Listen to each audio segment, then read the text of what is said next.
starts right now. Welcome to NBA Today on this Feel Good Friday. It is the peerless Adrian Wojnarowski. He is Richard Jefferson. He has many peers. And the one and only Chiney Ogwumike. I'm Malika Andrews. So, guys, we're going to start today in the city of brotherly love, where the Phillies, they are headed to the National League Championships. And James Harden, he spoke to reporters for the first time since calling Daryl Morey a liar. Seatbelt on. Ago. And away we Buckle go. up and take a listen. For me, it's just trusting, people that you've known over a decade.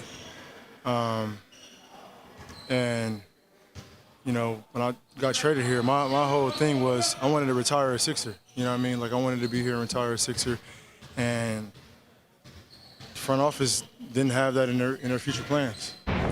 Me and front office has had a very, very good relationship, like I said, for a decade. So there was constant communication, you know what I mean? And there was no communication, once we lost. So. Do you think this is something that can be repaired? No. It can't? When you, and this is not even about this situation, this is in life. Like, when you lose trust in someone, you know what I mean? It's like a marriage. Like, you lose trust in someone, it's like hot, you know what I mean? So, it's pretty simple. Okay, so there is a whole lot there. Yeah. Richard, I want to start with you. Your reaction to these comments from James Harden, the first one that we've heard in 2 months. I understand everything he's saying. I think for me, it is nearly impossible to win an NBA championship just in general. And it is actually impossible to win a championship unless every single person is pushing in the same direction at 100%. James Harden is telling you he will never push in that direction. Will he play basketball? He'll play basketball. Will he give his 110%? Because Philly wants to be a competitive team. They believe that they can have a chance to win a championship with Joel Embiid in their roster. But unless all of these guys are pushing, which he is telling you, hey, I'm here, but I'm not fully committed. And I'm telling you, I don't know how long this is going to take, but ultimately this is about Philly's pain tolerance. How long can they allow a player that most likely will just play average, just be out on the court? He'll still be James Harden to a certain degree because he doesn't want his trade value to drop and all of a sudden it looks like he's not invested. But ultimately, he is just not there, but he is going to be there. But he's been practicing. Yeah. Said he likes Nick Nurse's offense, gets along with his teammates. Obviously, there is no long-term future for James Harden and the Sixers. That's clear. But the idea that they can't get through part of this season with him, he has said, I'm going to be professional. I care about the game. I think you have to wait and see what he shows you once the season starts. And if James Harden shows them that he's not going to play hard, that he's not going to compete at the level that they need him to, I think they would just sideline James Harden. I don't think they would let it go on. But I'm not sure that that's going to happen. And I don't know that James Harden has said that's not going to happen. Listen, there is going to be real serious trade discussions at some time this season.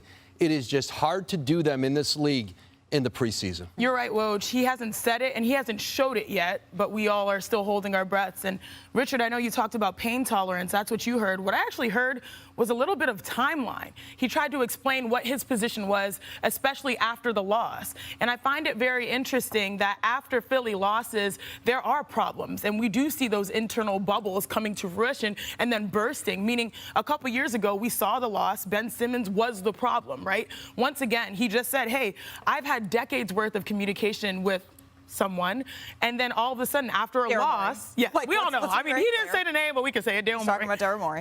But then after the loss, radio silence. At least that's what it seemed like he intimated in some degree. And so that timeline, I think he was trying to share that there was a switch up here that affected me, and this is I guess there was distrust built from that, and this is where we are today. Well, speaking of timeline, right? We've talked about what are the deadlines that we are hitting in terms of seeing if we get to this critical point. The next deadline, where we're at now, is when are we going to see James Harden play in a preseason game or in a game at all? Because we have not seen that yet. He addressed when he expects to suit up today.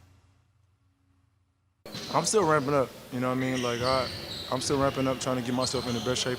I feel really, really good, you know what I mean? But there's another level I feel like I can get to and that I am going to get to So I'm sure there's, I think, one more preseason game after that. So I'll still.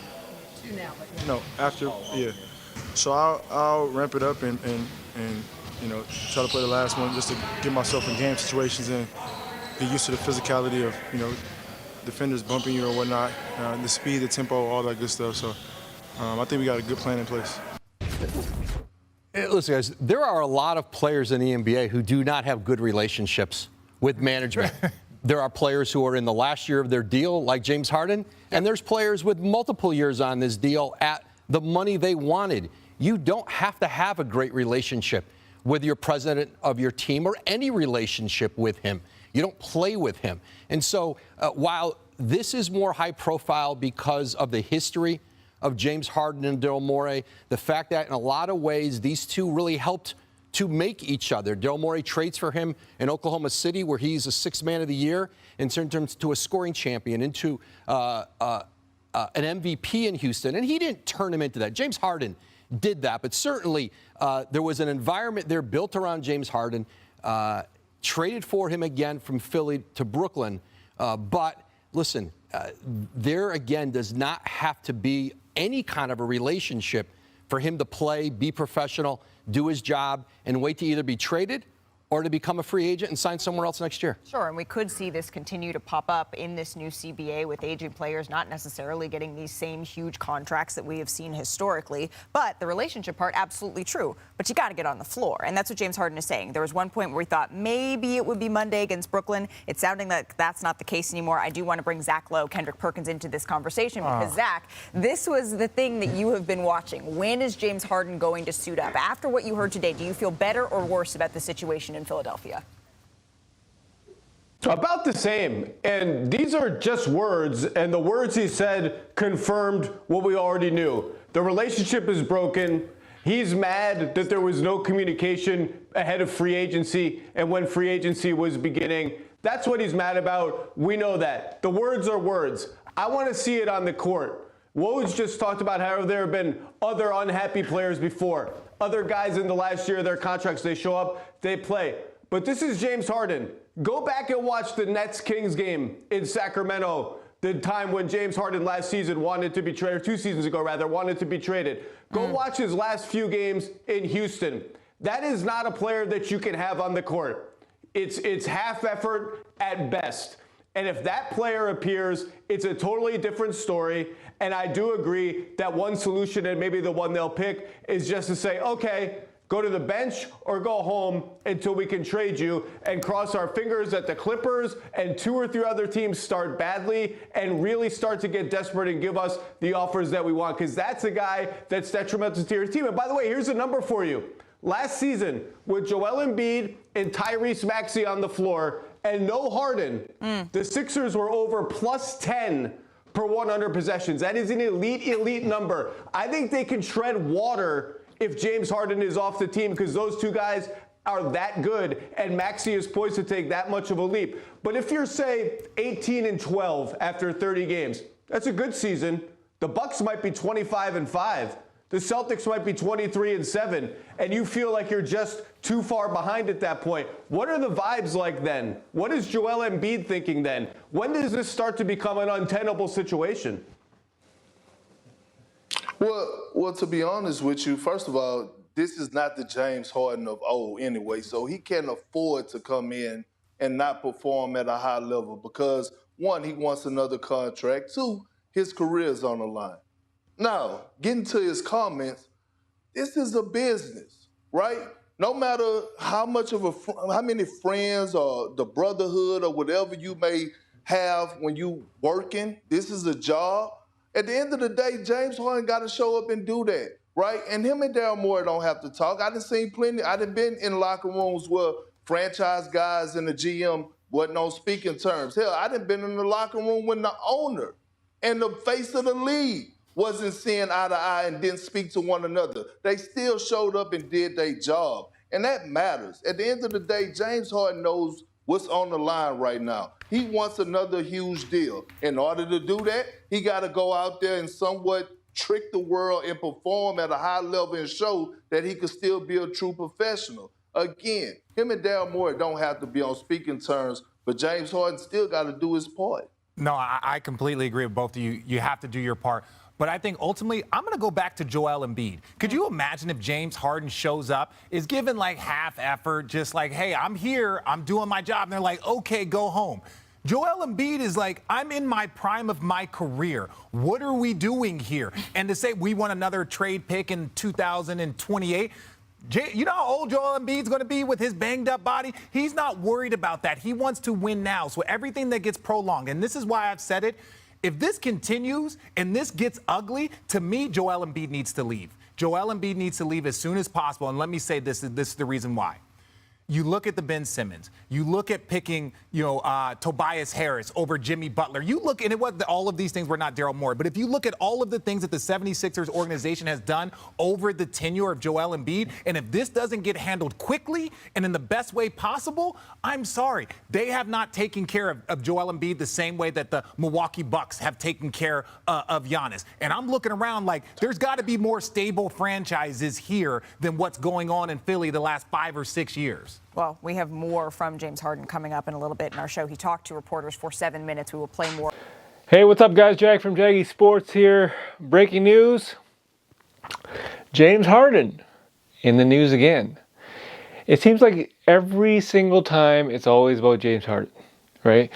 So the reason why I didn't post anything is because you had the same thing for the last 2 weeks? But today is different. Today he actually spoke.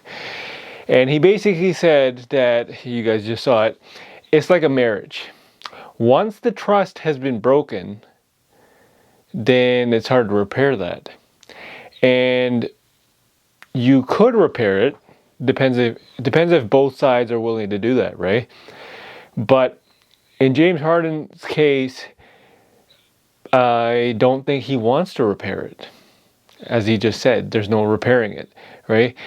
Maybe Daryl Morey wants to repair it. I'm not 100% sure. Given the fact that you have a caliber of James Harden, you should be wanting to repair it. But James Harden is not willing to do so. So in any relationship, it always takes two to tango, right? You have to be able to repair yourself and your partner as well. So in this case, it's not going to happen. James Harden pretty much said it's done, right? Moving forward, we have the only available trade scenario, according to the media, is the Clippers. Now, the Clippers have, not really put in their A+ trade package because they're thinking, hey, what the hell? We're the only ones that are bidding on this guy. So why are we putting all our chips on the table when he might walk? Well, technically, he's not going to walk, right? He's going to stay in LA. If he gets traded there, he's a LA native. So at the end of the day, even if the trade went down, let's just say if the trade went down, do I think it's really good for the Clippers? Yeah, it's good for the Clippers. You're getting James Harden. Do I think it's good for the 76ers? Hell no. Hell no. And that's the reason why Daryl Morey has not committed to trading James Harden. It's as simple as that. Because at the end of the day, you got Joel Embiid, reigning MVP. And who's he playing with? Terrence Mann? Right? Or I heard something like, Clippers are trying to gather enough draft picks or something, and so then use that as a trade package for the Philadelphia 76ers. So the 76ers could get an all-star in return. Only thing with that is, at the beginning of the season, no one is going to trade away their star player because everyone is thinking, hey, we got a shot at winning this thing, right? But at maybe like a month or two down the road, if let's just say Chicago Bulls, I'm just hypothetically speaking, are really, really bad, right? They're in last place and they're like, what the hell, what are we doing kind of thing. I could see Chicago Bulls being in a three-way trade with the 76ers, I'm thinking DeMar DeRozan or Zach LaVine going to the 76ers, Terrence Mann, and all these draft picks going to Chicago, and James Harden going to the Clippers, right? That's what I'm thinking. I'm not sure. I'm not saying that's going to happen. But in Daryl Morey's case, you're going to trade away a guy that, does not want to be there, but he's an all-star, superstar level player. And you want to get that in return because you got Joel Embiid. Now, I know what you're thinking. Why keep him when he's going to walk in the offseason? Might as well get something for him, right? That something is nothing. Nothing that's going to help Joel Embiid win a title. So that being said, if you are willing to roll the dice and get all these draft picks and whatnot and get like a subpar player, what does that say about Joel Embiid and his future? Is he going to request a trade? He's not going to sit around and he's not going to say, or he's going to say, what the hell, right? They didn't do anything in the offseason. Look what the Bucks did. Look what the Celtics did. He's probably thinking the same thing Jimmy Butler's thinking. How the hell am I going to compete with that? How the hell am I going to compete with the Bucks? How the hell am I going to compete with the Celtics?